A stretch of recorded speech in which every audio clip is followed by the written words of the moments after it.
Bismillahirrahmanirrahim. Assalamualaikum warahmatullahi wabarakatuh.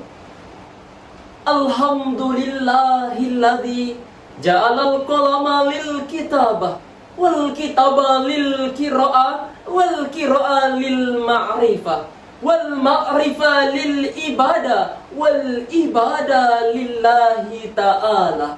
Seuntai tasbih, sepercik alunan kalimat la ilaha illallah, kita hanturkan kehadirat Allah subhanahu wa ta'ala, Tuhan seantero jagat raya ini, kema asmanya yang agung meresap cinta dalam hati yang tawadu, menguatkan iman serta meneguhkan sifat istiqomah dari seorang hamba.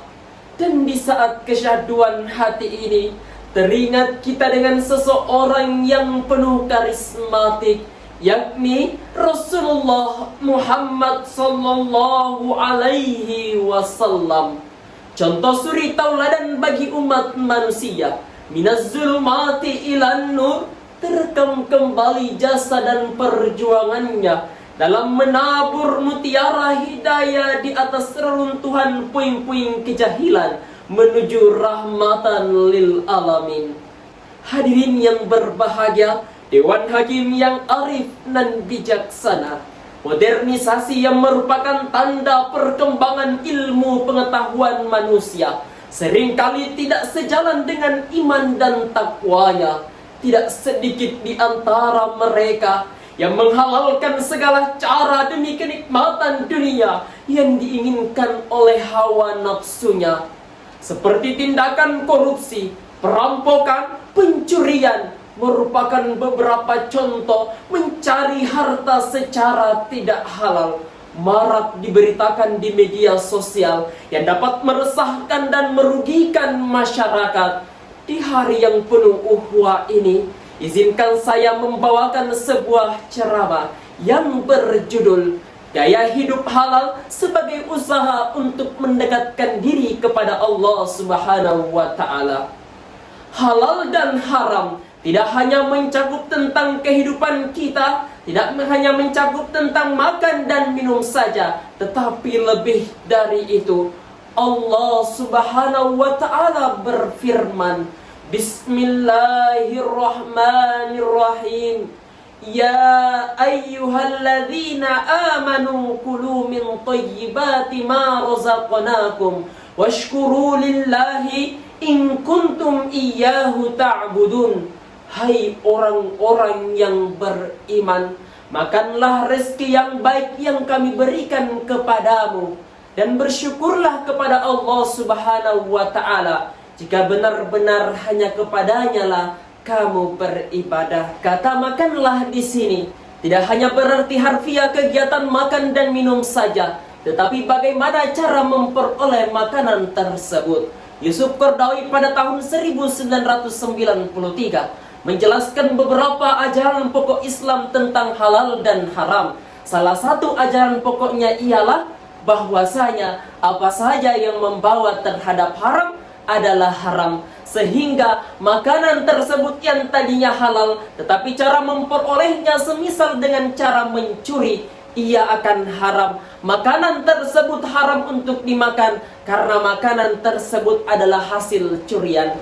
Rasulullah Shallallahu Alaihi Wasallam pernah bersabda, barang siapa di antara kamu mencari harta dengan dosa, lalu engkau menggunakannya untuk bersilaturahmi, bersedekah, atau untuk di jalan Allah Subhanahu wa ta'ala, niscaya engkau akan menghimpun seluruh hartamu dan engkau melemparkannya ke dalam api neraka. Hadis riwayat Abu Daud. Padahal jika kita mengetahui tentang halal dan haramnya yang masuk ke dalam tubuh kita, tentunya akan berpengaruh terhadap kedekatan kita kepada Allah Subhanahu wa ta'ala. Kedekatan inilah yang akan berpengaruh terhadap doa-doa yang kita panjatkan kepada Allah Subhanahu wa ta'ala. Diriwayatkan dalam sebuah hadis At-Tabarani, ada seorang sahabat Rasulullah Sallallahu Alaihi Wasallam yang bernama Sa'ad. Dia pernah memohon kepada Rasulullah agar didoakan untuk menjadi orang yang diijabah doanya oleh Allah Subhanahu wa taala.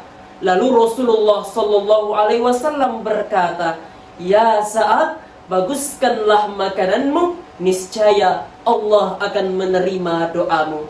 Begitu kuatnya pengaruh gaya hidup halal dan rezeki yang halal terhadap kedekatan kita kepada Allah Subhanahu wa taala. Hadirin yang berbahagia, Dewan Hakim yang arif dan bijaksana, ada beberapa alasan mengapa gaya hidup halal sangat berpengaruh sebagai sarana untuk mendekatkan diri kepada Allah Subhanahu wa taala. Sebagaimana dapat diuraikan, yang pertama, untuk meningkatkan keimanan kita kepada Allah Subhanahu wa taala. Yang kedua, agar doa-doa kita tidak terhalang, dan yang ketiga, menjauhkan kita dari siksa api neraka. Hadirin yang berbahagia, Dewan Hakim yang arif dan bijaksana, dari sini pula kita dapat memahami bahwasanya halal dan haram tidak hanya mencakup tentang makanan dan minuman saja, akan tetapi mencakup tentang keseluruhan kehidupan kita.